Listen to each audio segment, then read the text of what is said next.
अस्सलाम वालेकुम स्टूडेंट्स। अल्लाह ताला की बरकत नाम से शुरू जो बहुत मेहरबान नहायत रहम करने वाला है। आज हम लोग फर्स्ट ईयर फिज़िक्स का टॉपिक करेंगे किरचॉफ्स रूल्स। ठीक है, इससे पहले हमने पढ़ा था ओहम लॉ जो कि हमारे पास V is equal to I R के बराबर था कि अगर हमने किसी भी सर्किट के लिए पोटेंशियल ड्रॉप फाइंड करना है तो हम किस तरीके से करते हैं, तो हम ये फार्मूला लगा के कर सकते थे। फिर हमें किरचॉफ रूल की क्यों ज़रूरत पड़ी, ये आप तब ओहम्स लॉ तब यूज़ करोगे जब आपके पास सर्किट में सिर्फ एक बैटरी हो, मतलब आपके पास सिर्फ एक सोर्स हो जहाँ से आपने करंट को फ्लो करवाना है, करंट फ्लो करेगा या जो है जो आपके पास है आपका पूरा सर्किट जो है वो एनर्जी लेगा, वहाँ तो आप ओहम्स लॉ लगा सकते हो। लेकिन अगर आपके पास किसी सर्किट में दो या दो से ज़्यादा आपके पास जो है पोटेंशियल सोर्सेज हैं या बैटरीज या सेल्स आपने लगाए हुए हैं, तो उसके लिए आप किरचॉफ्स जो है लॉ नहीं लगा सकते हैं। ठीक है, उसके लिए आप ओहम्स लॉ नहीं लगा सकते हैं, किरचॉफ रूल उसके लिए यूज़ करना पड़ता है जहाँ आपके पास दो या दो से ज़्यादा बैटरीज हों। ठीक है, तो आपने सबसे पहले तो अगर आपसे पूछा जाए कि किरचॉफ रूल कब यूज़ किया जाता है, तो आपने कहना है कि it is particularly used for analysing complex circuits जिसमें आपके पास दो या दो से ज़्यादा आपके पास जो है वोल्टेज सोर्सेज हों या बैटरीज हों। ठीक है, that can not be simplified by Ohm's law.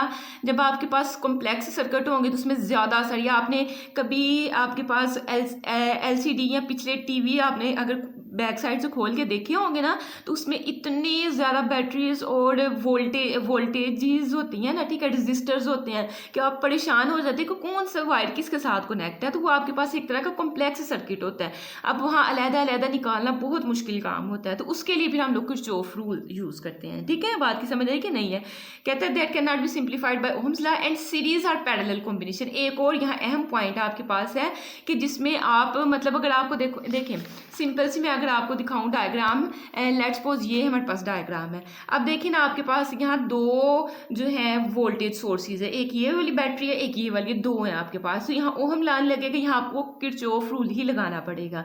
अब दूसरा काम इसमें ये है कि इस सर्किट को आप ना सीरीज में जो है वो क्या कहते हैं अरेंज कर सकते हो, ना पैरेलल में कर सकते हो। इसको कैसे आप सीरीज में या पैरेलल में लगा सकते हो, तो ऐसे सर्किट्स जिसमें आपके पास जो वोल्टेज सोर्सेज हैं वो दो या दो से ज़्यादा हों, प्लस इस तरह के सोर्स को ना आप सीरीज में कर सकते हो। देखो ना, अगर आप सीरीज में लेके जाते हो, इसको बिल्कुल सीधा कर देते हो इस सर्किट को, ठीक है, फिर ये सारी चीज़ें एक में आएंगी ना, तो आपके पास फिर क्लोज्ड सर्किट नहीं रहेगा। ठीक है, अगर मैं यहाँ से ब्रेक कर दें, लेट्स सपोज इसको यहाँ से ब्रेक कर देते हैं और इस सारे सर्किट को ना एक सीधी लाइन में ऐसे करके सीधी लाइन में ऐसे सीधी लाइन में कर लेते हैं, तो ये तो आपके पास सीरीज में तो हो जाएगा, लेकिन आपका क्लोज सर्किट नहीं रहेगा। क्लोज सर्किट नहीं होगा तो करंट नहीं फ्लो करेगा।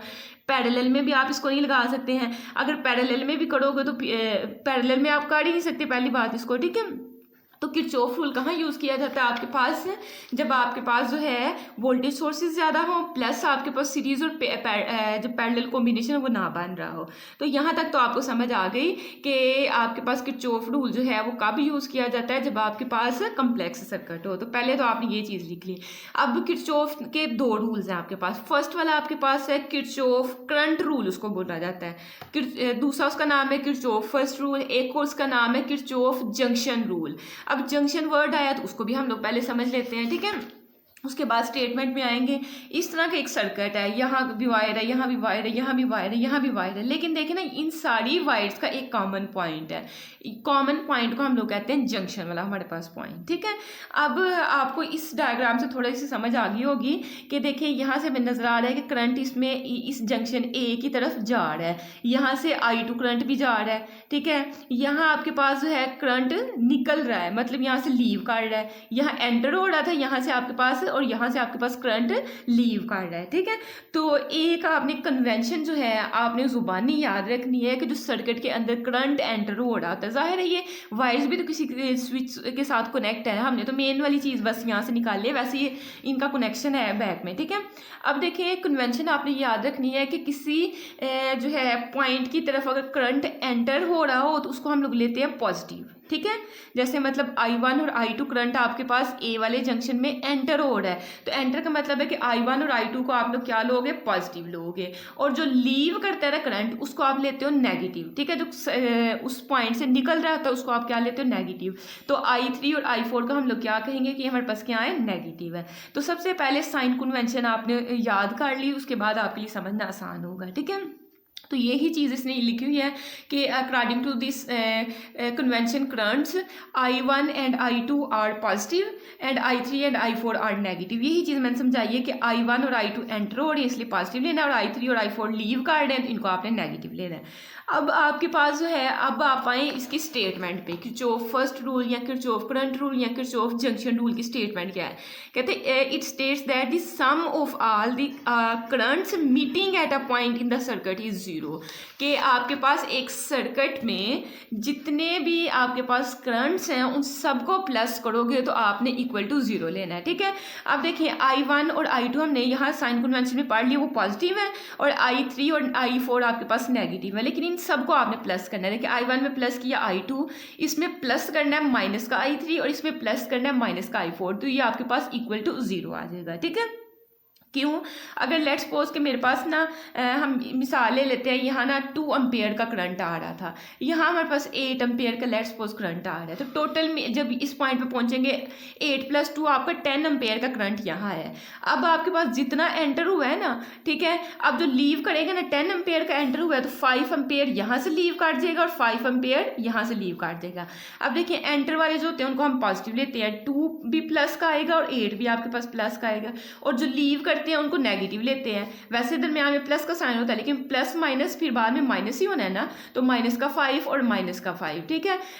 इनका आंसर देखते हैं, 2 + 8 कितना हो जाएगा, 10 ना आपके पास, -5 और -5 ये भी माइनस का 10 हो जाएगा, तो 10 - 10 आपको 0 देगा, ठीक है।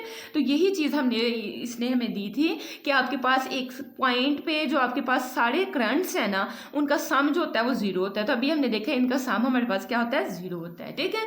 इसकी एक तो स्टेटमेंट आपके पास ये होगी। दूसरा, अगर इसकी मतलब जो है स्टेटमेंट निकालना चाहे, जो आपके पास ये वाली ब्लू वाले में देखें ना, प्लस माइनस का होता है माइनस का I3 और माइनस का I4 एक तरह का लिखा है। I3 और I4 दोनों माइनस के उठा के इक्वल की साइड पे ले जाएंगे तो दोनों प्लस के हो जाएंगे। तो दूसरी स्टेटमेंट जो हमने यहाँ से निकाल लिया है कि the sum of all currents flowing towards a point, यहाँ तक समझे, सम, ठीक है, मतलब प्लस ऑफ ऑल करंट्स। हमारे पास यहाँ जो हमने छोटा सर्किट लिया हुआ था इसमें से सिर्फ 2 करंट्स जो है फ्लोइंग टूवर्ड अ पॉइंट, इस पॉइंट की तरफ फ्लो सिर्फ 2 कार्ड है। तो अगर आपके पास 10 भी कार्ड है तो आप 10 ले लेंगे। यहाँ मेरे पास 2 कार्ड है तो मैंने सम लिया है, जो 2 मेरे पास करंट्स हैं इस पॉइंट की तरफ फ्लो कार्ड है, ठीक है, फ्लोइंग टूवर्ड अ पॉइंट। ये हमारे पास पॉइंट है, इसकी तरफ 2 करंट जो है फ्लो कार्ड है, उनका सम जो है कहता है इज इक्वल, यहाँ इक्वल का साइन लगा हुआ है, टू दी सम मतलब plus of all the currents flowing away from the point, इस पॉइंट से जो अवे फ्लो कर रहे हैं वो कितने फ्लो कर रहे हैं, I3 और I4। तो कहता है कि वो जो है equal to sum of all the currents flowing away from that point, कि I1 + I2 is equal to I3 + I4। जो 2 करंट्स एंटर कर रहे थे उनका सम बराबर होगा जो 2 करंट्स लीव कर रहे हैं उनके सम के। तो मेरे ख्याल में इस डेफिनेशन की भी आपको समझ आ गई हुई है। अब अगर यहाँ चीज़ एक आप देखें ना, आपके पास 10 एम्पेयर का करंट जो है एंटर हुआ और 10 का ही आपके पास लीव काट गया, ठीक है, मतलब कि जाहिर है 0 आंसर आया, तो मतलब जितना एंटर होगा उतना ही लॉस हो गया, तो फिर ही आपके पास आता है ना, तो मतलब कि आपके पास पूरा आपका सिस्टम जो है वो कंजर्व रहा है। तो इसका मतलब है कि किरचॉफ फर्स्ट रूल जो है इसका कहते हैं एक, इसको आप ये भी कह सकते हो किरचॉफ पॉइंट रूल भी इसको कह सकते हो। तो कहता है ये law of conservation of charge के एक तरह का law of conservation of charge ही है कि जितना आप चार्जेस को एंटर करते हो उतना ही आपके पास लीव, मतलब कि टोटल आपका सिस्टम क्या रहता है, कंजर्व रहता है। तो ये आपके पास किस पे बेस है, law of conservation of charge पे, ठीक है। अब यहाँ एक और पॉइंट समझें, अहम बात लिख रहा है कि if there is no sink or source of charge at a point, ये वाला पॉइंट जो है, जब भी पॉइंट की बात कर रहे हैं तो आप जंक्शन पॉइंट को समझे, ठीक है। कहते हैं यहाँ सोर्स या सिंक ना हो, सोर्स या सिंक का मतलब कि यहाँ अगर कोई और चार्ज मौजूद ना हो, ठीक है, इस टाइम हमने कोई चार्ज ना लिया हुआ, तो कहते हैं the total charge flowing towards the point must be equal to the total charge flowing away from it, कि जितना इसमें चार्ज एंटर होगा उतना ही यहाँ से लीव कर देगा। लेकिन कब? जब आपके पास इस पॉइंट जंक्शन पॉइंट पे आपके पास ना कोई सोर्स है ना कोई सिंक है, ठीक है, मतलब कोई चार्ज प्रेजेंट नहीं है। तो मेरे ख्याल में आपको सारी जो है वो समझ आ गई होगी। ये वाली सारी रीडिंग तो मैंने कर दी है, स्टार्ट वाली रीडिंग अगर कहते हैं तो कर लेते हैं। वो भी स्टेटमेंट में हमने पढ़ा कि जो एक सर्किट के अंदर टोटल करंट है वो आपके पास क्या है, sum of all the currents meeting at a point in the circuit is zero. तो सम को सिग्मा के साथ जाहिर करते हैं, ये सिग्मा लगाया, और करंट को आई के साथ, जितने भी current I1 I2 I3 I4 इन सब का सम जो है इक्वल टू जीरो होगा, ठीक है। नेक्स्ट हमने उसको I1 I2 की फॉर्म में अगले पेज पे लिखा हुआ है ना, कहता है it is a convention that a current flowing towards a point is taken as positive. ये मैंने भी बताया था कि पॉइंट की तरफ जो करंट जा रहा है उसको पॉजिटिव लेना, और पॉइंट से जो दूर जा रहा है, जो फ्लोइंग अवे फ्रॉम पॉइंट जो है, उसको आपने नेगेटिव लेना है। तो यही चीज़ आपके पास लिखी हुई है, ठीक है। नेक्स्ट आपके पता है पास कहता है कंसीडर सिचुएशन। आप एक ऐसी सिचुएशन लें where 4 wires meet at a point A.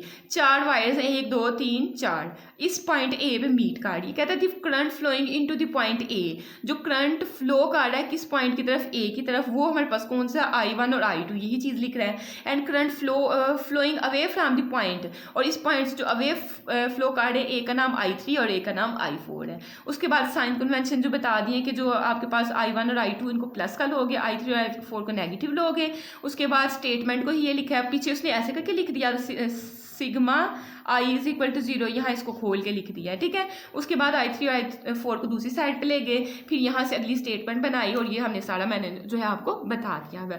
Next move करते हैं किरचॉफ सेकंड लॉ पे, जिसका नाम है आपके पास किरचॉफ वोल्टेज रूल है, ठीक है। सेकंड रूल मुश्किल है, वो स्टेटमेंट आपको देगा Kirchhoff voltage rule, explain Kirchhoff voltage rule. तो आपने याद रखना कि सेकंड रूल को हम लोग क्या कहते हैं, कि ये हमारे पास क्या है, वोल्टेज रूल है। अब आपके पास एक सर्किट जो है वो हम लोग कंसीडर कर लेते हैं, ठीक है। एक क्लोज्ड सर्किट है आपके पास। अब देखें यहाँ एक आपने बैटरी यहाँ लगाई है, एक बैटरी यहाँ लगाई, एक रजिस्टर R1 यहाँ लगाया, एक रजिस्टर R2 आपने यहाँ लगाया हुआ है, ठीक है। तो अब आपने अपनी मर्जी से बैटरी को कनेक्ट करनी है। एक मतलब कि एक आप बैटरी जो है उसकी वोल्टेज लेट्स सपोज 10 वोल्ट है या 100 वोल्ट है, ये लेट्स सपोज 100 वोल्ट की है, ये 50 वोल्ट की है। तो किसके वोल्टेजेस ज़्यादा है, मैंने इसके वोल्टेजेस ज़्यादा रख लिए हुए हैं, ठीक है। ये आपने अपनी मर्जी से लेना है। इसने बुक में ये बड़ी बैटरी ली है, ये छोटी बैटरी ली है, इसलिए मैं कह रही हूँ कि उसको आपने, ठीक है, E1 ग्रेटर देन E2। अब जो बड़ी बैटरी है वहाँ से करंट फ्लो करना शुरू करेगा, और आपको पता है ये बैटरी का पॉजिटिव टर्मिनल होता है, ये नेगेटिव टर्मिनल होता है, ये बैटरी का पॉजिटिव टर्मिनल, ये नेगेटिव। अब करंट किस तरह पॉजिटिव से नेगेटिव की तरफ इस तरह फ्लो करेगा, ठीक है। यहाँ को जाएगा, फिर यहाँ से नीचे को आएगा, फिर यहाँ से इस साइड को, और फिर यहाँ से इस साइड को, मतलब इस तरफ को करके इस तरह आपका करंट फ्लो कर रहा है। तो यही इसने मतलब करंट की डायरेक्शन को इस तरह शो किया हुआ है। पहली बात तो आपने ये सीख ली, ठीक है।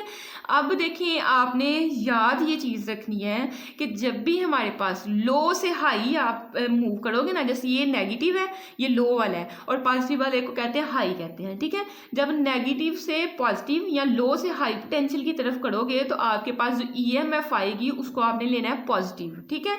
आपके पास मतलब पोटेंशियल इंक्रीज हो रहा है।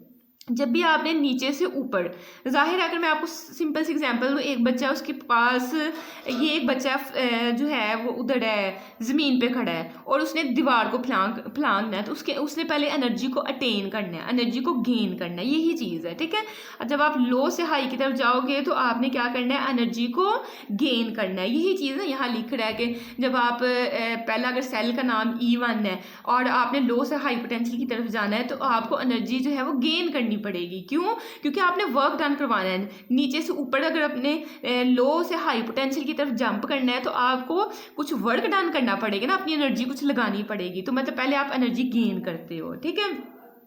अब देखिए यहाँ पॉजिटिव है तो मतलब ये हाई पोटेंशियल और ये आपके पास लो पोटेंशियल बन जाएगा। जब भी आपने एक ही चीज़ बस याद रखनी है, यहाँ मैंने लिखी हुई है, इसको नोट कर लें। लो से हाई की तरफ जाएंगे तो पोटेंशियल इंक्रीज होगा, और जब भी हाई से लो की तरफ जाएंगे तो इसका मतलब पोटेंशियल जो है वो डिक्रीज होगा।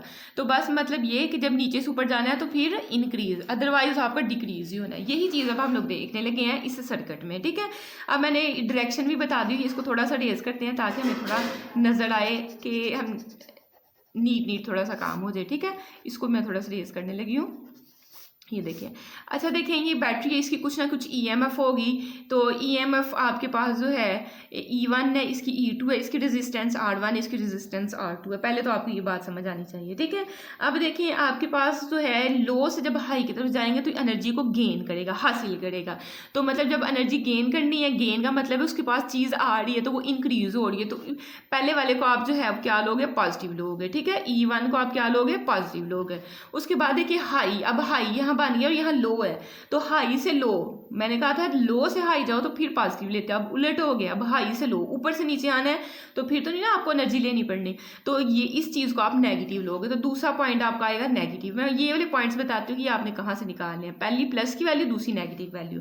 अब बैटरी की तरफ आ जाते हैं। बैटरी में यहाँ पहले पॉजिटिव लगा फिर नेगेटिव, तो मतलब हाई से लो फिर आपके पास नेगेटिव आएगा। सिर्फ लो से हाई जब जाओगे, यहाँ लिख लेते हैं, लो से हाई जाओगे तो फिर आपने लेना है पॉजिटिव, हाई से लो जाओगे तो आपने लेना है नेगेटिव। आप देखिए यहाँ भी हाई से लो गए थे इसलिए हमने नेगेटिव लिया था, अब फिर हाई से लो जाना है तो फिर नेगेटिव लेना है। अब यहाँ देखना करंट इस तरफ को फ्लो कर रहा है, तो मतलब यहाँ भी आपके पास हाई वाला है और यहाँ लो वाला है। हाई से लो जाओगे तो इसको भी आप नेगेटिव लोगे, तो सिर्फ यहाँ आपके पास जो है आप पॉजिटिव वैल्यू लोगे, यहाँ भी नेगेटिव, यहाँ भी नेगेटिव, यहाँ भी नेगेटिव। अब किरचॉफ सेकंड रूल की स्टेटमेंट क्या है, कहता है दी अलजेब्रिक सम आपने जमा करना है voltage changes in a closed circuit. एक क्लोज्ड सर्किट में जो वोल्टेज चेंज हो रहा है, या लूप भी क्लोज सर्किट को कह सकते हो, ठीक है, मस्ट बी इक्वल टू 0। अब इस चीज़ को समझिएगा, आपके पास यहाँ बैटरी थी, इसका कुछ ना कुछ वोल्टेज है, ठीक है। लेट्स सपोज यहाँ आपके पास 50 वोल्टेज है इस बैटरी का, ठीक है। जब यहाँ रजिस्टर आ गया, तो रजिस्टर आपको पता है रिकावट होती है, अब रिकावट को दूर करने के लिए आपको अपनी एनर्जी खर्च करनी पड़ती है। तो लेट्स सपोज के यहाँ जो है हमने 10 वोल्ट है, हमारे जो 50 वोल्ट में से 10 वोल्ट यहाँ से लग गए हैं, ठीक है। वोल्टेज हमारे कम हो गया क्योंकि हाई से लो की तरफ जा रहे हैं, तो हाई से लो की तरफ मतलब नेगेटिव साइन, मतलब कम होनी है वोल्टेज। तो 50 से लेट्स सपोज के 10 यहाँ इस्तेमाल हो गए, तो मेरे पास 40 तो है ना, अब 40 मूव करके यहाँ आ रहे हैं। अब यहाँ भी आपके पास हाई पोटेंशियल है, प्लस चार्ज है, तो मतलब हाई से लो फिर आपके पास कम होने हैं। लेट्स सपोज यहाँ हमने 20 हमारे यहाँ यूज़ हो गए, तो 40 में मतलब 40 में से 20 निकाल दो तो 20 तो मेरे पास बचेंगे कि नहीं बचेंगे। अब हम यहाँ आ गए, ठीक है। अब हम जब यहाँ आए तो यहाँ भी हाई से लो है, तो मतलब अब फिर आपके पास जो है वो यूज़ होने हैं, तो 20 यहाँ आपके पास यूज़ हो जाएंगे, और जब आप यहाँ आएंगे तो आपके पास बिल्कुल 0। तो यही चीज़ आपके पास है कि law of conservation of energy के मुताबिक total change in energy of our system, total जो आपके पास इस सारे सर्किट में, जब आप इस पूरी लूप में सर्किट में घूमे और जो वोल्टेज इसमें चेंज आया वो इक्वल टू 0 आ जाएगा। देखिए पहले 50 से चेंज हुआ 10 से फिर आपके पास यहाँ 20 बना, फिर 20 बना, और फिर लास्ट पे आपके पास 0 हो गया। तो यही आपके पास स्टेटमेंट है कि algebraic sum of voltage changes in a close circuit or a loop must be equal to 0, ठीक है। यही स्टेटमेंट इसने यहाँ लिख दी हुई है ब्लू वाली में, the algebraic sum of potential changes in a close circuit is 0। तो ये आप स्टेटमेंट सबसे स्टार्ट में लिखोगे। अब इसकी जो है डिटेल पढ़ना शुरू करते हैं। आप डायरेक्शन की बात कर लेते हैं कि डायरेक्शन इसकी किस तरफ होगी। डायरेक्शन हमने अपनी मर्जी से सेट करनी है। हमने यहाँ हाई वोल्टेज की बैटरी ली थी और यहाँ लो वोल्टेज की, तो मतलब हमारे पास एंटी क्लॉकवाइज डायरेक्शन हुई थी। तो कहता है the direction of the current I flowing through the circuit depends on the cell having the greater EMF. जिसकी एनर्जी या ईएमएफ ज़्यादा होगी उसी भी डायरेक्शन डिपेंड करेगी। जैसे यहाँ ईएमएफ ज़्यादा थी तो फिर यहाँ से करंट फ्लो कर किस तरफ गया था। अगर आप ऐसे करते ये हाई इसकी ईएमएफ ज़्यादा ले लेते तो यहाँ से इस तरफ को फिर उल्टी डायरेक्शन में करंट फ्लो करना था। तो डायरेक्शन की समझ आ गई। वो डिपेंड करेगा कि आपने जो है सर्किट जो लिया हुआ है, जो सेल लिया हुआ है उसकी ईएमएफ कितनी है। कहते हैं suppose E1 is greater than E2, मतलब इसकी ईएमएफ जो है आपके पास ज़्यादा है E2 वाले के मुकाबले में। So the current flows in counter clockwise. अब इसकी आपने ईएमएफ ज़्यादा रखी हुई है तो इस डायरेक्शन में, मतलब क्लॉकवाइज तो आपकी वॉचेज या आपके जो क्लॉक है वो इस तरफ आपकी नीडल मूव करती है ना, लेकिन हमारा करंट जो है इस तरफ, मतलब एंटी क्लॉकवाइज डायरेक्शन में या काउंटर क्लॉकवाइज डायरेक्शन में मूव कर रहा है, ठीक है। We know that a steady current is equivalent to a continuous flow of positive charges through this circuit. Steady current होता है कि आपके पास जो है ना उसकी स्पीड सेम हो, ठीक है। तो स्टेडी करंट आपके पास जो है कहता है कि वो बराबर होता है flow of positive charges through the circuit. आपको पता है पॉजिटिव से नेगेटिव की तरफ जो करंट मूव करता है ना, तो कहता है कि बराबर होता है पॉजिटिव चार्जेस का जो फ्लो होता है एक सर्किट में, ठीक है। कहता है we also now that a voltage change और पोटेंशियल डिफरेंस। अब ये डेफिनेशन लिखने लगा वोल्टेज चेंज की, या दूसरा उसका नाम होता है पोटेंशियल डिफरेंस। पोटेंशियल डिफरेंस क्या होता है, is equal to the work done on a unit positive charge. ये वर्क डन है यूनिट पॉजिटिव चार्ज पे, ठीक है। पोटेंशियल डिफरेंस जो है आपके पास V जो होता है ना, वो बराबर होता है वर्क डन पर यूनिट चार्ज। मतलब कि कितना आपको वर्क डन करना पड़ा एक चार्ज पे। जैसे ये हाई, लो से हाई की तरफ जाना तो एनर्जी आपको गेन करनी पड़ी, फिर आपने वर्क डन किया है ना, तो वर्क डन पर यूनिट चार्ज जो होता है वो आपके पास पोटेंशियल एनर्जी। तो आपकी समझ आ गई कि आपके पास जो वर्क डन आप कर रहे हो, ठीक है, या एनर्जी गेन या लॉस कर रहे हो एक पॉइंट से दूसरे पॉइंट में जाने के लिए, उसी को हम लोग कहते हैं पोटेंशियल डिफरेंस कहते हैं। तो ये 2 लाइनों में सिर्फ वही डेफिनेशन लिखी हुई है, ठीक है। अब हम लोग असल बात पे आते हैं कि when a positive charge Q due to current I in the closed circuit passes through the cell E1। अब आपको पता है करंट इस तरह फ्लो कर रहा है, तो कहता है कि आपने ना चार्ज समझ लें कि मेरे पास Q चार्ज है और करंट जो फ्लो कर रहा है उसको हम I का नाम दे देते हैं। कहता है कि इस सेल E1 वाले सेल की तरफ आया है, मतलब इस तरह करंट फ्लो करके ना इसकी तरफ आया है, ठीक है। अब आपको पता है लो से हाई की तरफ जाएगा तो उसको एनर्जी लेनी पड़नी है, तो कहते हैं it gains energy because work is done on it, क्योंकि उसने वर्क डन करना है तो उसके लिए एनर्जी उसको लेनी पड़ेगी। अब एनर्जी उसने जो गेन करनी है तो मतलब हासिल करेगा, आपके पास चीज़ आ जाए तो वो ऐड होती है, ठीक है, पॉजिटिव होती है। तो एनर्जी गेन इज, आपके पास एनर्जी गेन क्या हो जाएगा, E1Q आपके पास हो जाएगा, ठीक है। बात की समझ आई कि नहीं आई है। उसके बाद कहता है कि देखिए ना, यही आप इसी फार्मूले से आपके पास निकाला है। वोल्टेज का होता है ना, एनर्जी जो है आपके पास energy gained per unit charge जो है आपके पास वोल्टेज होती है। तो एनर्जी अगर आपने निकालना है तो Q, इसको अगर आप हम लोग जो है हमारे पास वोल्टेजेस नहीं ना, हमने यहाँ EMF ली हुई है ना, तो इसलिए इसको हमने E1 का नाम दे देते हैं। तो E1 एनर्जी जो है आपके पास किसके बराबर आ जाएगी, Q इस साइड पे डिवाइड हो रहा है, E1 के साथ जाके मल्टीप्लाई हो जाएगा, तो E1Q के बराबर आपके पास एनर्जी आ जाएगी। तो यही चीज़ यहाँ लिख रहा है कि एनर्जी गेन जो है E1Q के बराबर है। कहते हैं when the current passes through the cell E2, जब फिर E2 की तरफ बात कर लें तो अब हायर से लोअर की तरफ जाना है तो एनर्जी का लॉस होना है। अब उसने हासिल थोड़ी करनी है, हायर से लोअर की तरफ नेगेटिव मतलब लॉस होना है।